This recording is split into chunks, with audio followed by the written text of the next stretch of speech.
Welcome to HSBC Global Viewpoint, the podcast series that brings together business leaders and industry experts to explore the latest global insights, trends, and opportunities. Make sure you're subscribed to stay up to date with new episodes. Thanks for listening, and now on to today's show.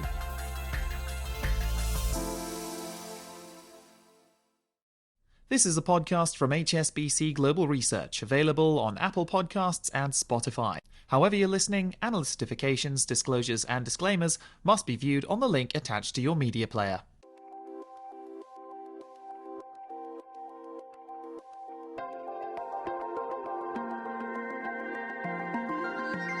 Hello everyone, it's Fred Newman here and welcome to a special episode of Under the Banyan Tree. The conversation you're about to hear was recorded in late March at HSBC's Global Investment Summit here in Hong Kong. Herald and I had the pleasure of sitting down with renowned historian William Dalrymple for a fascinating discussion on India's economic history. From trade dominance in ancient times to mathematical breakthroughs and the birth of the modern number system, we're here this week to put Asian markets and economics in historical context. Sit back and enjoy from HSBC Global Research. This is Under the Banyan Tree.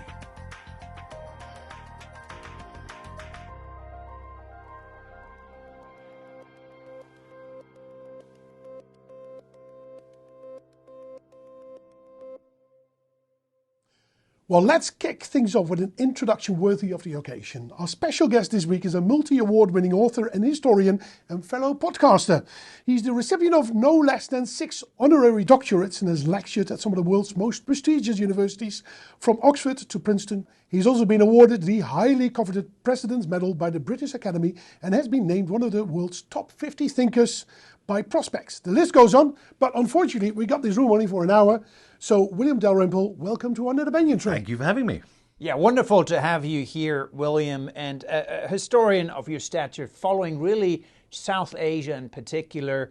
We wanted to put a little bit of context around really the resurgence of India as an economic powerhouse in its own right.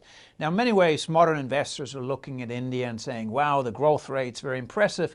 But in many ways, it's a return of India to its rightful place in the global economy. Could you put some context around it? How important was India really over previous decades? So you're absolutely right. My generation grew up coming across India, if at all, as the economic basket case. And we always thought of it as a poor country, as part of the benighted, inverted commas, third world. That idea is a completely contemporary idea and would have mystified anyone from almost any period of history before the 18th century.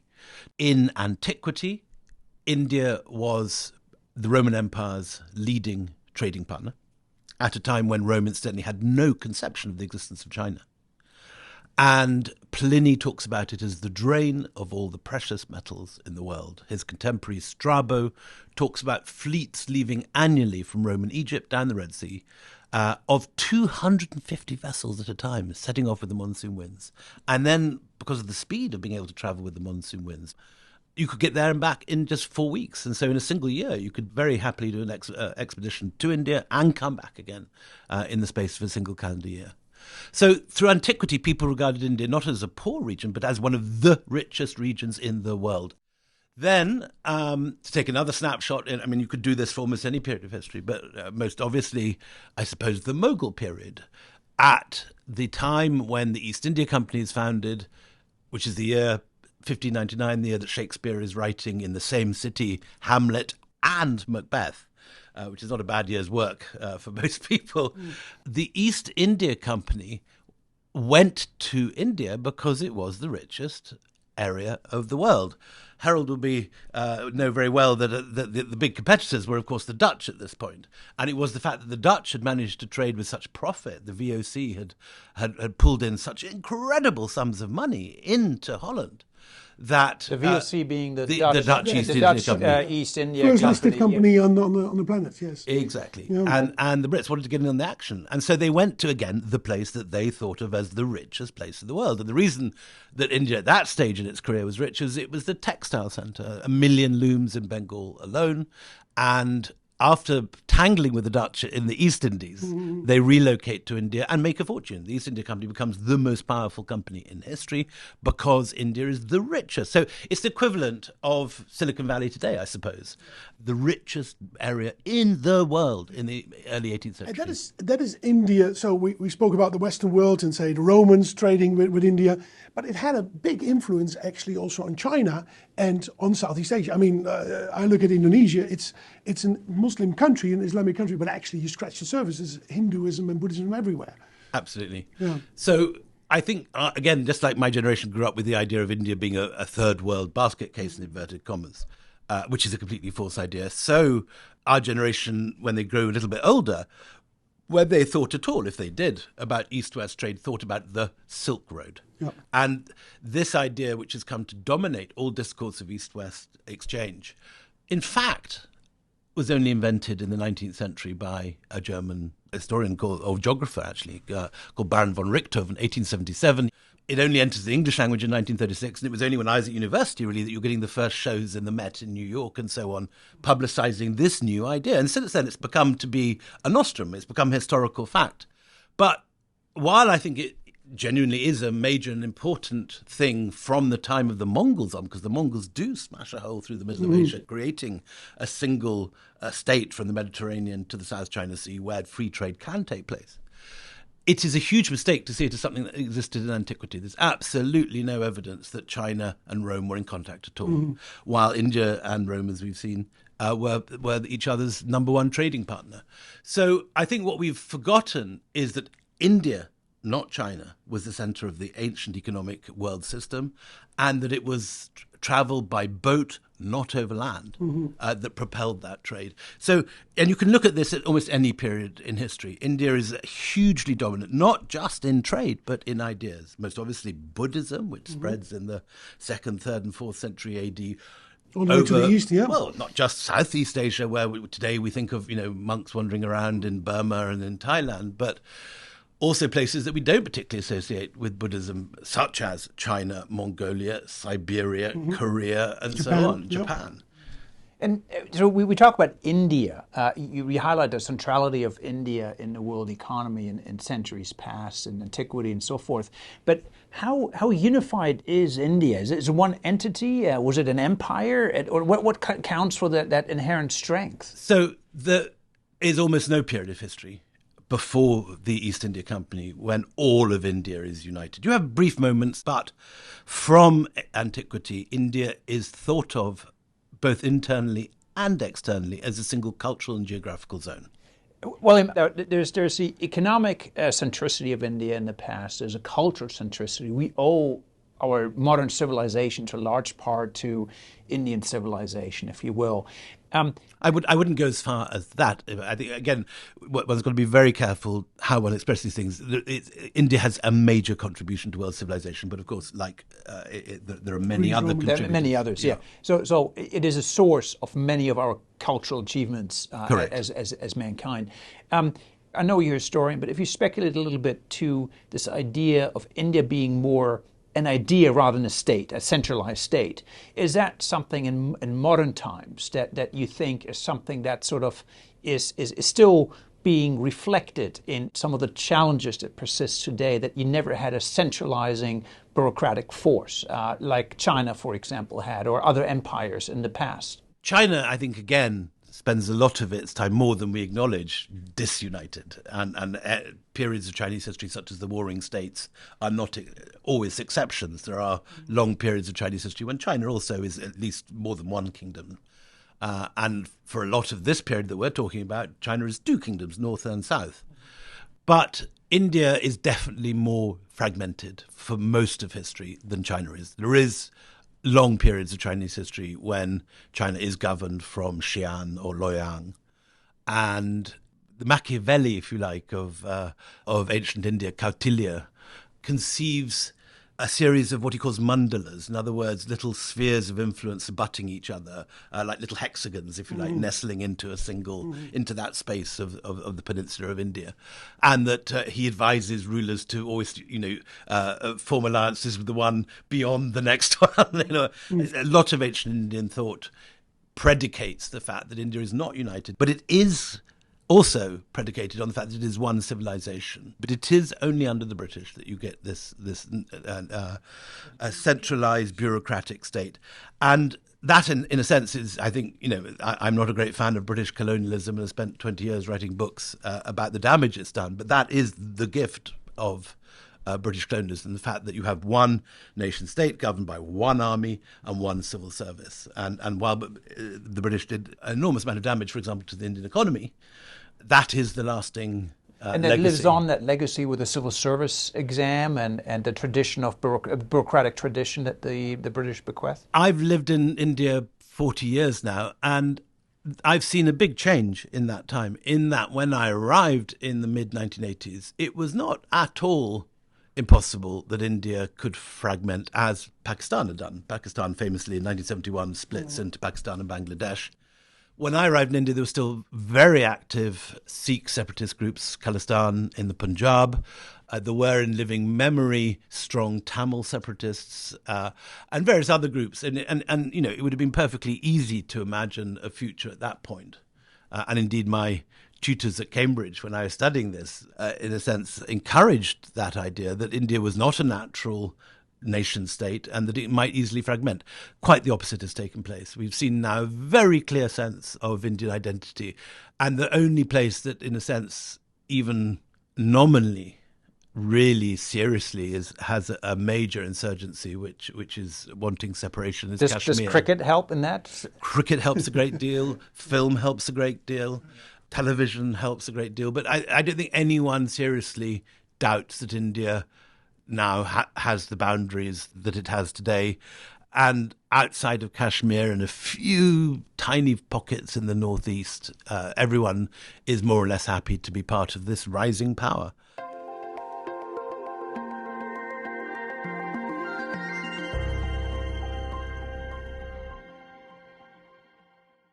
So, William, when we talk about numbers and mathematics and trade, and we're in finance, we very often talk about the Arab numbers, but they're actually Indian, right?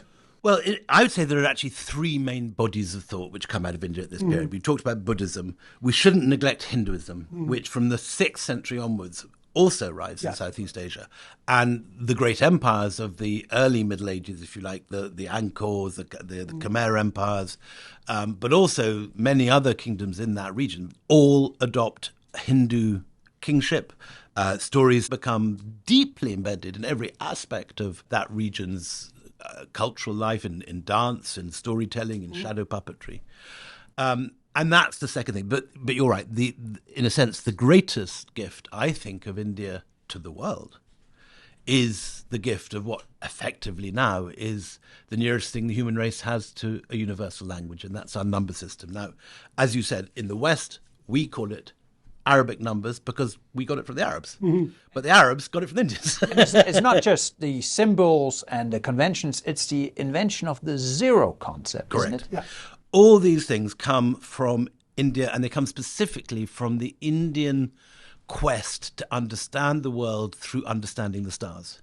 So from the earliest Vedas, which is hugely disputed when they were written, but let's say 2,500 BC, from that period onwards, the performance of successful rituals depends on astrological calculations. And therefore, in other words, for your prayers to be heard and your offerings to be accepted, you have to get your sums right. So in India, from the very beginning, there is a group of people, the Brahmins, the upper priestly caste, who specialize in mathematics and astronomy. They bundle it all into one science called Jyotisa in Sanskrit.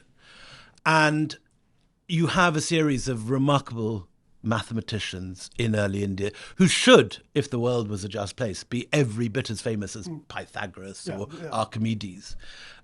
Almost any child in America or Europe could tell you about Archimedes in his bath shouting Eureka, but not one who is not from an Indian background will tell you about Aryabhatta, who, for example, exactly calculated the circumference of the Earth and the distance of the Earth from the Moon, and worked out a version of pi which was very accurate. Plus, he gets 1,000 years before Galileo the fact that the Earth is spinning on its own axis. Very quickly, on the zero, I believe that one of the earliest zeros is actually discovered in Southeast Asia. It's questionable it's Cambodia or it's actually in Sumatra. One of the inscriptions, the oldest written 0 on a stone in this particular case. I would follow the Cambodia line of attack. K127, I think, is generally accepted to be. I think it's 680, 82 or something Yeah. like that. But in Saka years, that there's a 0 in it. Exactly. And there's an inscription around that time in Sumatra, Kota Kapur, it's called, whereby there's a 0 written there as well. Does your Sumatran 0, is it a dot or is it a circle? That's a circle. There is another one. Exactly. That There's is the another earliest one. circle then. Yes, Yeah. it's a circle. There's only a debate on what exactly the year was when it was written. But it might well be that the oldest surviving 0, the whole Buddhist idea of nothingness in a sense, is actually visible there. What I think I should say, because people don't know it, is how does the 0 leave Southeast Asia, or what I call the Indosphere, this area of Indian influence where Indian mathematics has spread, to us today? Because it's an interesting story, and I can just to give it very briefly. When the rise of Islam takes place, in the 7th century, Afghanistan is taken by the Arabs. They get right up to Balkh in Afghanistan. And in Balkh, there happens to be another of these great Buddhist university monasteries called Naubahar. The abbots of Naubahar, they have the name Pramukh, which just means boss in Sanskrit, convert to Islam. One of the sons is sent to Syria to be part of the Umayyad court, where they Arabicize their name to Barmak. And the Barmakids, the same family, under a new name, become the great viziers of Baghdad. And because they are from the Indosphere, and the grandfather had studied advanced Indian mathematics in Kashmir, they summon from India the great works, not only of Aryabhatta, who we're talking about, but also Brahmagupta, who's the guy generally credited with defining 0. And these two works come in, I think it's 786 to Baghdad. 2 generations later, they're translated very well into very simple Arabic prose by a guy who comes from what is now Uzbekistan, and he's called Al-Khwarizmi. Algorithm. Well, exactly. His name gives us the word algorithm, and the book that he writes, which has a mouthful of a title, it's called the Book of Hindu Calculation by Completion and Balancing, because it's such a mouthful, gets known by a nickname, Algebra. Algebra. And then there's one last sort of link, or 2 more links, I suppose, in the chain. That spreads across the Islamic world, but it doesn't cross into Western Europe. We're still using clumsy Latin numbers, XV, CCM, and so on, right up until the 12th century. And it's only when Pisa founds a trading colony in Algeria as late as the 1120s that the son of the trader is brought up in Algeria. He goes to the local school, he learns Arabic, but he also learns what everyone is learning, Al-Khwarizmi. This guy goes back to Pisa, finds that his friends are still doing MCV, tried doing long multiplication of CCXMV divided by MCVVX. And so he said, guys, it's very easy. Here's my book called The Liber Abaci, and that is Fibonacci. Yes, I was just going to go there. Fibonacci. Yeah. That book by Fibonacci is adapted by the great Renaissance painter Piero della Francesca. He writes 3 mathematical treatises in Tuscany while he's doing these gorgeous pictures of the resurrection and so on in San Sepolcro. And at his death, his friend takes them up to Milan, where he gives them to his flatmate, who is Leonardo da Vinci. So in just 6 steps, you get from Leonardo to Fibonacci to Al-Khwarizmi and back to ancient India with Brahmagupta and Aryabhatta. And I add one more step, because Fibonacci's bands, we now use them. We use them in trading, stock market trading. We look at bands in which stocks trade, and the traders use them, and they refer to Fibonacci as if it's some technical thing, but here you go. You wonder whether the family should have copyrighted it. We would have done very well on the back of that, yes. So, rounding it all off, actually we shouldn't be surprised that India is, I would say, not emerging again, but researching, again, given the rich history and dominant position that it had in Asia and actually the whole Western world. Exactly right. And throughout the whole of history, from the Roman period through the early medieval period, through the early modern period, India is competing with only China as the richest region of the world. And sometimes it's India that's richer under the Mughals, then another time under the Ming it's the Chinese. It goes backwards and forwards, rather like Oxford and Cambridge competing for the top of the university league. But there is no period in history before the modern period when India and China are not creating about 60-70% of world GDP, and the rest of the world is just filling in the gap. William, thank you so much for taking the time to Great join pleasure. us here today. It was really a treat, and we're So big it's fans of wrong when your they work, say and- nothing grows out of the banyan tree. This is a, No, a this very is- thriving ecosystem we have here. But nobody better on the Banyan Tree than great William Dalrymple. So thank you for joining us. And well, folks, I know Herald and I would love to keep this conversation going all day, but that's all we've got time for. We hope you've enjoyed this special episode of Under the Banyan Tree as much as we have. But for now, I'm afraid it's thank you and goodbye from Hong Kong. Normal service resumes next week with the two of us back in the studio. Thanks again for joining us for this special edition of the show, and we'll talk to you again very soon.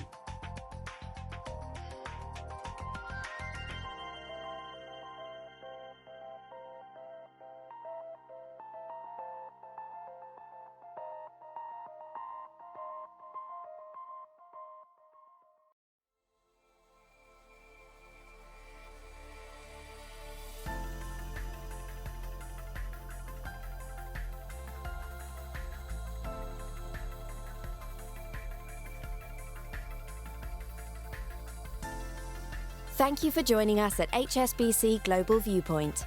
We hope you enjoyed the discussion. Make sure you're subscribed to stay up to date with new episodes.